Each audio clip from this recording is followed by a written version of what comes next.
జూబ్లీహిల్స్ ఉప ఎన్నికకు సంబంధించి ప్రచార జోరు కొనసాగుతూ ఉంది. మొత్తం మీద అన్ని పార్టీలు కూడా ప్రచార కార్యక్రమాన్ని ముమ్మరం చేస్తూ ఉన్నాయి.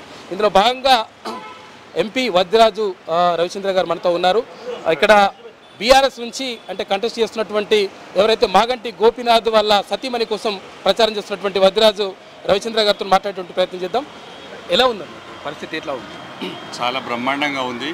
ఎక్కడికి వెళ్ళినా మా అభ్యర్థి సునీత గోపీనాథ్ గారిని ఇంట్లో పిలుస్తున్నారు, సాధారణంగా స్వాగతిస్తున్నారు, కూర్చోబెడుతున్నారు, మంచినీళ్ళు, టీ, మజ్జిగ ఏదంటే అది ఇస్తున్నారు, శాలువాలతో సన్మానిస్తున్నారు. అంటే ఎట్లుందంటే ఇక్కడ ఏదో లాస్ అయిపోయినాం, ఇబ్బంది పడుతున్నాం అనేది క్లియర్గా కనబడుతుంది. గోపీనాథ్ గారు చనిపోవడం మూలాన ఇంకా వేరే వాళ్ళు వస్తే అనేక ఇబ్బందులు అవుతాయని చెప్పేసి కత్తులు, కట్టార్లు, రౌడీలు రాజ్యం వస్తుందని చెప్పేసి భయాందోళనల మధ్య ఉన్నటువంటి డివిజన్లో ఖచ్చితంగా సైలెంట్ ఓటింగ్ జరుగుతుంది. పూర్తిగా మాకు మద్దతు ఇస్తున్నారు బీఆర్ఎస్ పార్టీకి. వారందరూ కూడా చేతులెత్తి నమస్కరిస్తున్నాను. వారందరూ కూడా ఓటు దగ్గరకు వచ్చి ఓటేయాలని మనస్ఫూర్తిగా కోరుకుంటున్నాం. ఎందుకంటే ఈ తెలంగాణ రాష్ట్రంలో కేసీఆర్ గారు తెచ్చిన అనేక స్కీములను వాళ్ళు కేసీఆర్ కిట్లు ఆపేశారు. మీరు ఎన్ని రైతు వాళ్ళు ఇస్తా అన్న అలవి కానీ హామీలో పెన్షన్లు ఉన్నాయి. 2000 పెన్షన్ 4000 ఇస్తా అన్నారు, అది ఇవ్వలేదు. రైతులకు లేదు, ఆటో కార్మికులకు వాళ్ళకైతే మరీ 12,500 ఇస్తా అన్నారు, ఏమీ ఇవ్వలేదు. బాకీ కార్డు అని చెప్పి మేము ప్రకటించాం. మహిళలకు చాలా 50,000 నుంచి 60,000 బాకీలు పడ్డారు. స్కూటీలు లేవు, పిల్లలు అంతా డిస్టర్బెన్స్ ఉంది రాష్ట్రం మొత్తం. తెలంగాణ రైతులు యూరియా కూడా లేదు, కరెంటు కూడా చక్కగా ఉండట్లేదు.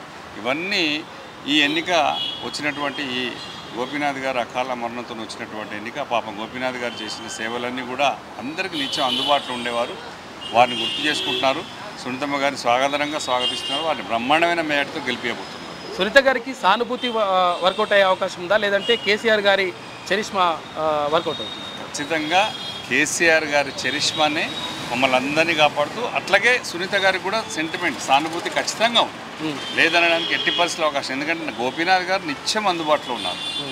ఆయన స్మరించుకుంటూనే ఉన్నారు. ఇక గోపన్న వచ్చినాడు, గోపన్న లేకపోతే సునీతమ్మ వచ్చింది అని చెప్పేసి గోపన్న, సునీతమ్మ అని పిల్లలు అందరూ తిరుగుతున్నారు, కష్టపడుతున్నారు. రాష్ట్రంలో అందరూ గమనిస్తున్నారు.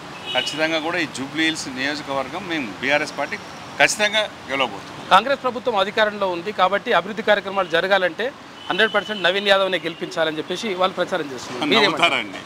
వాళ్ళు నవ్వుతారు ప్రజలు. 2 ఏళ్ల నుంచి ఏం అభివృద్ధి అయిందని చెప్పేసి సడన్గా గెలుపు అభివృద్ధి మంత్రం చెప్పిస్తున్నాను. ఏం చేసావు అభివృద్ధి? ఎక్కడ లేదు, అక్కడే ఆగిపోయినాయి. స్కీమ్లు ఆగిపోయినాయి, అనేక కార్యక్రమాలు ఆగిపోయినాయి. నువ్వు ఏం చేసావని కనీసం లాస్ట్కి బీసీలకు రిజర్వేషన్ ప్రకటించారు కామారెడ్డి డిక్లరేషన్లో. మాకు బీసీలకు న్యాయం చేస్తానని చెప్పి ఎక్కడ చెప్పావు?